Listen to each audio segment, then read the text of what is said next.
పెద్దపల్లి జిల్లా కేంద్రంలోని పెద్దపల్లి జిల్లా బీజేపీ సీనియర్ నాయకులు గొట్టెముక్కల సురేష్ రెడ్డి తన నివాసంలో మీడియా సమావేశం నిర్వహించారు.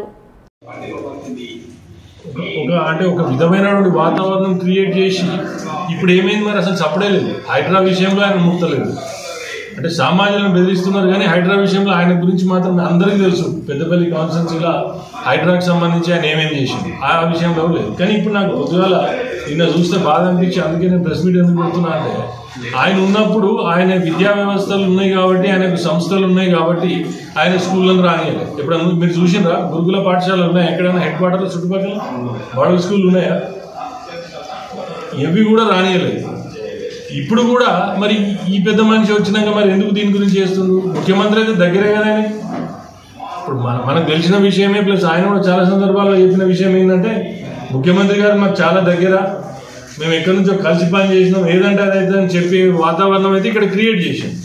మరి మీకు ముఖ్యమంత్రి గారు దగ్గర అప్పుడు పెద్దపల్లి విషయంలో మీరు అడగలేదా? మీరు చేసిన కృషి ఏంటి అంటే పెద్దపల్లి అభివృద్ధి అవసరం లేదు, ఓట్లు వేయించుకోవాలి, తర్వాత మళ్ళీ ఓట్ల వరకు ఏదో ముచ్చట చెప్పుకుంటే దీన్ని గడపాలి అంతే.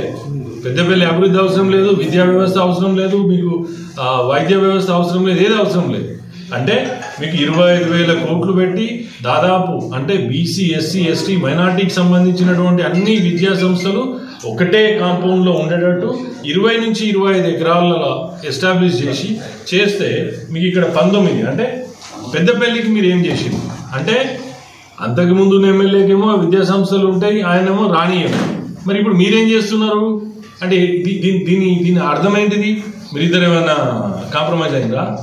ఆయనకి ఏమైనా హెల్ప్ చేస్తున్నారా? టీఆర్ఎస్, బీఆర్ఎస్ తర్వాత కాంగ్రెస్ ఏమైనా కలిసి ఇట్లా ఏమైనా చేసే ఇది క్లియర్గా ఇండికేషనే కదా.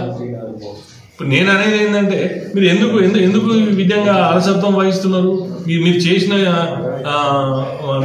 మీ ఎఫర్ట్స్ ఏంటి? ఎందుకు రాణిస్తలేరు?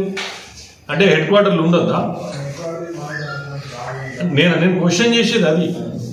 అరే మీకు ముఖ్యమంత్రి గారు అంత దగ్గర, మీరు కలిసి పని చేస్తారు, మీరు ఏదో జేబులో పెట్టుకున్నట్టే మాట్లాడతారు ఆయనను. మరి ఎందుకు వస్తలేదు పెద్దపల్లికి? ఆయన ఉన్నప్పుడు రానియలేదు. మరియు అడ్వాన్స్గా దసరా బతుకమ్మ శుభాకాంక్షలు మీరందరికీ. ఇలా ప్రెస్ మీట్ ముఖ్య ఉద్దేశం ఏంటంటే కొన్ని సందర్భాలలో పెద్దపల్లి నియోజకవర్గంలో ఉన్నటువంటి వనరులు కావచ్చు, వసతులు కావచ్చు, హంగులు ఏమున్నా కానీ చెప్పుకోనికి మాత్రం చాలా బ్రహ్మాండంగా ఉంటాయి. కానీ అసలు విషయానికి వచ్చేసరికి అభివృద్ధి కానీ ఎక్కడైతే జరగాల్సినటువంటి విద్య కావచ్చు, వైద్యం కావచ్చు, లేకపోతే ఉపాధికి సంబంధించిన విషయాలలో ఎప్పుడు కూడా ఈ ఎన్నుకోబడ్డ నాయకులు ఎలక్షన్ల ముందు ఒక తీరు, ఎలక్షన్ల తర్వాత ఒక తీరు వివరించడం చాలా బాధ అనిపిస్తుంది. మనం కూడా చూసినాం మొన్న ఎలక్షన్ల ముందు. అప్పుడు ఉన్నటువంటి ఎమ్మెల్యే గారు, ఇప్పుడున్నటువంటి ఎమ్మెల్యే గారు ఏ విధమైనటువంటి ధోరణి వివరించిందో మనం చూసినాం. తొడగొట్టుడు, నాలుకగీరుడు, నువ్వు దొంగ అంటే నువ్వు దొంగ అనుడు, ఇవన్నీ కూడా జరిగినాయి. అంటే నేను ఎందుకు మెన్షన్ చేస్తున్నా అంటే వ్యక్తిగతంగా నాకు ఎవరితో అది లేదు. నేను కేవలం పెద్దపల్లి అసెంబ్లీ కాన్స్టిట్యున్సీ దృష్టిలో పెట్టుకొని ఈ విషయాలు మాట్లాడుతున్నాను. ఎందుకంటే ఇవాళ మీరు చూసిండ్రు ఏది పేపర్లో ఏది young India integrated residential schools అని ఏది ఒక 25,000 కోట్లతోటి వాళ్ళు ఒక ప్రణాళిక రచించి ఒక 19 కాన్స్టిట్యున్సీలలో దాన్ని 11వ తారీఖు శంకుస్థాపన చేస్తామని చెప్పేసి చెప్తున్నారు. అయితే అందులో చూస్తే మన Peddapalli integrated residential schools. So అంటే వాళ్ళ కాన్సెప్ట్ ఏంటంటే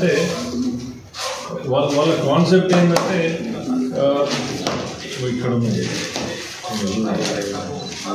11న సమీకృత గురుకులాలకు శంకుస్థాపన. ఇక్కడ ఇందులో చూస్తే మీరు పక్కకు చూస్తే 19 కాన్స్టిట్యున్సీలు ఉన్నాయి. ఇలా 19 ఉన్నాయి, కానీ పెద్దపల్లి లేదు. మంత్రిని ఉన్నది. అంటే నేను ఇవ్వడంలో తప్పట్లేదు.